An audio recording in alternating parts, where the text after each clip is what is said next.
തരാം. അതുകൊണ്ട് എന്താ അറിയുമ്പോൾ ഞാനൊരു ബുദ്ധിമുട്ടില്ലാതെ എല്ലാം ചെയ്തു കൊടുക്കും. ഇന്ന സാധനമൊന്നുമില്ല, ഇന്ന സ്വർണ്ണക്കടയിലത് മാത്രം അങ്ങനെയല്ല. ഞാൻ അങ്ങനെയൊക്കെ ചെയ്യും. ഏത് വീഡിയോ ആയിരുന്നാലും അവരൊരു ആവശ്യത്തിന് ഇഷ്ടം കൊണ്ടല്ലേ ചെയ്യുന്നത്. ചില സമയത്തൊക്കെ നമ്മൾ അസ്ഥാനത്ത് നിൽക്കുന്ന സമയത്തായിരിക്കും.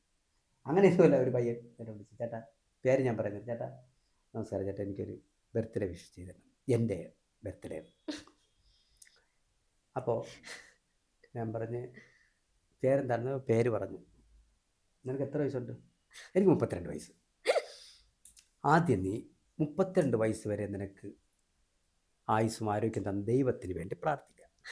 അപ്പനും അമ്മ ഉണ്ടെങ്കിൽ അപ്പനും അമ്മ അടുത്തുണ്ടെങ്കിൽ അവർക്ക് ചായ എന്തെങ്കിലും വാങ്ങിച്ചു കൊടുക്കുക, അവരടുത്ത് ഒരല്പം നേരം ചെന്നിരിക്കുക.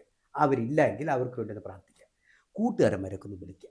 എന്നിട്ട് രാവിലെ എണീറ്റ് കുളിച്ച് നല്ല ഭക്ഷണമൊക്കെ കഴിച്ച് നല്ല ഡ്രസ്സൊക്കെ ഇട്ട് എവിടെയെങ്കിലും പോകാനുണ്ടെങ്കിൽ പള്ളിയിലോ എവിടെയെങ്കിലുമൊക്കെ പോകാൻ നോക്കുക. അല്ലാതെ എൻ്റെ അപ്പനെ കൊണ്ട് മെഡിക്കൽ കോളേജിൽ ആശുപത്രി ഡോക്ടറെ കാണാൻ വേണ്ടി നിൽക്കുന്നത് ഞാൻ നിനക്ക് ആശംസ പറഞ്ഞിട്ട് ഒന്നും ഇപ്പം നേടാനില്ല. നിനക്ക് പറ്റുമെങ്കിൽ എൻ്റെ അപ്പനെ കൊണ്ട് ഇന്ന് പ്രാർത്ഥിക്കാം.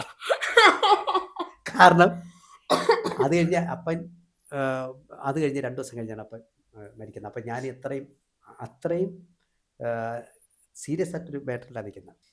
യവൻ അങ്ങ് ചിരിച്ചിട്ട്, ചേട്ടാ ഇത് ഞാൻ യൂട്യൂബ് ചാനൽ ഇട്ടാ, ചേട്ടാ ഇത് സൂപ്പറായിരിക്കും ചേട്ടാ, ഇത് എല്ലാവരും കാണും, എല്ലാവർക്കും ചിരി വരും. ഞാൻ പറഞ്ഞ് ചിരിക്കാൻ വേണ്ടി പറഞ്ഞു.